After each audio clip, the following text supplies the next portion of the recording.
بسم الله الرحمن الرحیم. سلامونه دوستانو، بیا هم د یوې نوې ویډیو په وړاندې کولو سره نجیب الله زیرک د پښتو ژبې یوټیوب چینل ته ښه راغلاست. د ټول براترو جوړ ساتلو پرتنې دوستانو، په نننۍ ویډیو کې تاسو ته زه دا ښایم چې څنګه کولی شو د آزاد کوین KYC په اسانۍ سره مخکې یوسو. نوموړی KYC د KYC اصلاً هدف څه شی دی؟ KYC Know Your Customer، تر څو دغه آزاد کوین پروژه خپل کسټمر وپېژني. د دې لپاره یې KYC یو مهم ګام راخیستی دی، یو مهم سټپ یې راخیستی دی، تر څو هر یوزر چې په آزاد کوین کې اکاونټ ولري هغه باید KYC تکمیل کړي تر څو له آزاد کوین سره ثبت شي.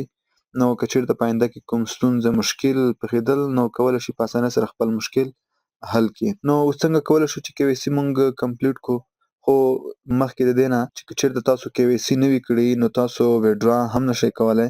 که چېرته تاسو په ویډرا بټن باندې کلیک واخلئ، تاسو ته مستقیم ډول وایي چې تاسو باید KYC ویریفیکیشن ریکوایرډ، تاسو باید لومړی KYC ویریفای کړئ. او که چېرته تاسو وغواړئ چې تاسو خپل اکاونټ ته ډیپازیټ وکړئ، دغه ډیپازیټ دا معنی چې خپل اکاونټ ته یو څه راولېږئ، USDT یا کوینونه راولېږئ، نو مقابل نفر چې کله تاسو ته کوینونه درلېږي هلته به هماغه ځای کې به درته میسیج ورکړي چې نوموړي نفر KYC تر اوسه پورې نه دی تکمیل کړی. هیله ده چې KYC تکمیل کړي، د هغې نه وروسته ته کولی شې دې نفر ته ډیپازیټ وکړې یا کوینونه یا USDT ورته ورولېږې. نو ښه خبره دغه ده چې تاسو باید KYC تکمیل کړئ. نو د KYC تکمیل لپاره به تاسو دوستانو ډیشبورډ صفحه کې ودرېږئ. دغه بټن چې تاسو ګورئ KYC ویریفیکیشن ریکوایرډ، په دې بټن باندې به کلیک واخلئ. د هغې نه وروسته تاسو د پروفایل برخې ته راځئ. په دې ځای کې تاسو کتلی شئ، دلته تاسو ته لیکلي دي KYC ویریفیکیشن، بیا به تاسو په دې بټن باندې کلیک واخلئ. نو تاسو دې ځای ته راولي. له دې نه وروسته تاسو کولی شئ فل KYC ویریفیکیشن بیا په دې بټن باندې کلیک واخلئ. خو که چېرته تاسو مطلب په دې بټن باندې کلیک وانخلئ، مستقیم ډول پروفایل برخې ته راشئ. د هغې نه وروسته بیا راشئ KYC ویریفیکیشن د په دې بټن باندې کلیک واخلئ. دواړه یوه لار ده. نو اوس راځو فل KYC ویریفیکیشن په دې بټن باندې کلیک کوو.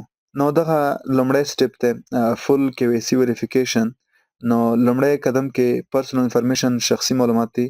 په دې کې به تاسو د تذکرې اړوند دقیق معلومات ورته ولیکئ. لومړی فل لیګل نیم، تاسو به خپله تذکره وګورئ څه ډول چې تذکره کې لیکل شوی دی، نوم او تخلص. که تخلص لیکل شوی په تذکره کې دلته هم ورسره ولیکئ، او که نه مه یې لیکئ. نو فل نیم به تاسو ولیکئ. د هغې نه وروسته به ډیټ آف برت خپله تذکره به تاسو وګورئ. تذکره کې چې تاسو د پیدایش تاریخ کوم وي هغه به تاسو په دې ځای کې ورته ولیکئ.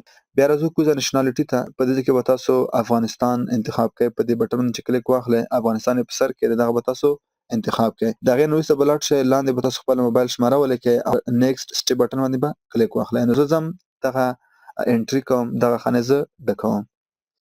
نو دغه دی دوستانو، ما دغه انټري وکړه. د هغې نه وروسته به لاړ شم، نیکسټ سټپ بټن باندې به کلیک واخلم.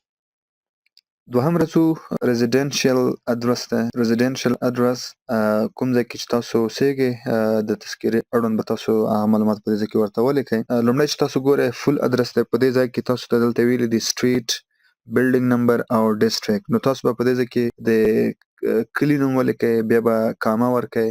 د هغې نه وروسته به تاسو ولسوالي ولیکئ، بیا به کامه ورکئ، او بیا به هغې نه وروسته ولایت ولیکئ. هغه ادرس چې تاسو ګورئ دغه د خارج په مطابق دی، خو دا چې موږ په افغانستان کې اوسېږو د کوڅې نمبر، د بلډینګ نمبر دغه نشته. نو یوازې موږ تاسو ته ولسوالي لیکو او ولایت لیکو او بیا افغانستان لیکو. یا که چېرته ولسوالي مو نه لیکله، ولایت ولیکئ، د هغې نه وروسته بیا کامه ورکئ او بیا افغانستان ولیکئ. بیا راځو سیټي ته. سیټي کې به دلته تاسو چې په کوم ځای کې اوسېږئ هماغه ښار نوم به ولیکئ. کوم ځای کې چې تاسو اوسېږئ هغه به تاسو په دې ځای کې ولیکئ. بیا به لاړ شئ کنټري برخې ته. کنټري کې به تاسو بیا هم دلته افغانستان انتخاب کړئ. د هغې نه وروسته به تاسو پوسټل کوډ ته راشئ. دغه آپشنل اختیاري دی. نو تاسو چې په کوم ولایت کې کوم ولسوالۍ کې اوسېږئ، ګوګل کې به یې سرچ کړئ خپل ولایت، ولسوالي، او هغې نه وروسته ورته ولیکئ چې پوسټل کوډ. تاسو ته به یو کوډ راواړوي، هغه کوډ به دلته ولیکئ. که بیا هم تاسو ته کومه ستونزه وه، نښه مو پیدا کوئ، دغه په همدې شکل پرېږدئ. د هغې وروسته به نیکسټ سټپ بټن باندې کلیک واخلئ. نو زه اوس ځم دغه انټري کوم، دغه خانې ټولې زه ډکوم. نو دا دوستانو تاسو ګورئ انټري ما وکړه. د هغې نه وروسته نیکسټ سټپ بټن باندې کلیک اخلم. نو اوس راځو دې ځای ته. دغه د ډاکومنټس برخه دی. په دې ځای کې به موږ تاسو درې ډوله انتخاب لرو. لومړی چې دی په دې ځای کې پاسپورټ دی، تذکره ده او لایسنس دی. تاسو چې کوم یو لرئ نو ښه خبره دغه ده چې تاسو ID انتخاب کړئ، تذکره انتخاب کړئ. خو تذکره که چېرته تاسو کمپیوټري تذکره لرئ ښه خبره ده، او که کمپیوټري تذکره نه وي، کاغذي تذکره وي، بیا هم مشکل نشته. نو لومړی آی ډي ډاکومنټ ټایپ کې به تاسو تذکره انتخاب کړئ، که پاسپورټ لري پاسپورټ او که لایسنس لري لایسنس، نو د هغو مطابق بیا معلومات هم دلته پورته کوئ. د هغې نه وروسته آی ډي نمبر ته راځو، په دې کې به تاسو د تذکرې شماره ولیکئ او د هغې نه وروسته به تاسو لاړ شئ. په دې ځای کې به تاسو فرنټ سایډ په دې ځای کې تاسو کولی شئ چې په مستقیم ډول د سټارټ لایف سکین په واسطه که چېرته تاسو دغه بټن کلیک کړئ، له تذکرې نه تذکره به تاسو ایښې وي، د هغې نه تاسو سکین اخیستلی شئ په ژوندی بڼه، او که چېرته تاسو سره په موبایل کې سکین در سره وي بیا به لاړ شئ اپلوډ بټن باندې به کلیک واخلئ، بیا به تاسو له خپل موبایل نه ورته راپورته کوئ. د هغې نه وروسته به لاړ شئ دې برخې ته، دلته بیک سایډ دی، په دې ځای کې هم د تذکرې له شا نه بکس واخلئ.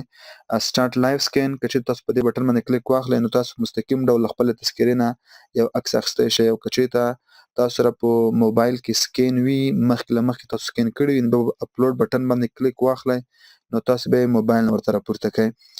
د هغې نه وروسته په دې ځای کې پروف اف ادرس دی، دلته هم تاسو کولی شئ تاسو ته یې په دې ځای کې ویلي هم دي چې کولی شئ بینک سټیټمنټ وي، برق بیل وي چې په د نږدې 3 میاشتو کې تاسو هغه ترلاسه کړی وي، یا کولی شئ په دې ځای کې تاسو ورته د ښوونځي شهادتنامه اپلوډ کړئ، یا کولی شئ د پوهنتون، یا کولی شئ د یو کورس د انګلیسي یا د بل څه سرټیفیکیټ چې تاسو اخیستی هغه ورته اپلوډ کړئ. که بیا هم تاسو دغه نه لرل، د تذکرې لومړي مخ نه بیا هم تاسو کولی شئ د سټارټ لایف سکین په واسطه عکس واخلئ، او که چېرته تاسو سره سکین موجود وو د تذکرې د لومړي مخ، بیا نو اپلوډ بټن باندې کلیک واخلئ، هغه تاسو په دې کې ورته پورته کوئ، او د هغې نه وروسته به تاسو بیا په نیکسټ سټیپ بټن باندې کلیک واخلئ تر څو دغه پروسه هم تکمیل شي، اخري سټیپ ته لاړ شي. نو زه اوس ځم دغه ډیټا ټول اپلوډ کوم.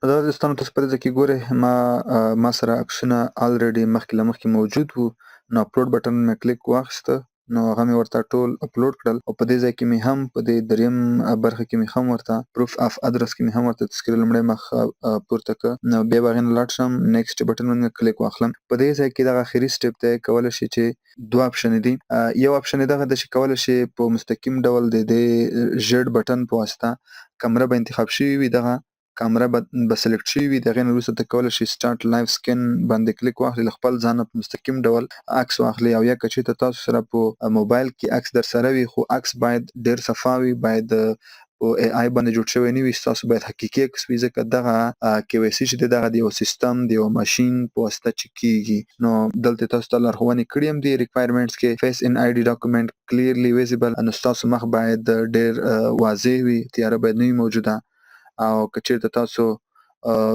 هر څه شی اغوستی وي مخ باندې عینکې مچولي یا مو بل څه شی اغوستی وي مخ ته، هغه باید تاسو لرې کړئ، مخ مو باید په رڼا کې وي او کمرې ته مستقیم ډول ګورئ.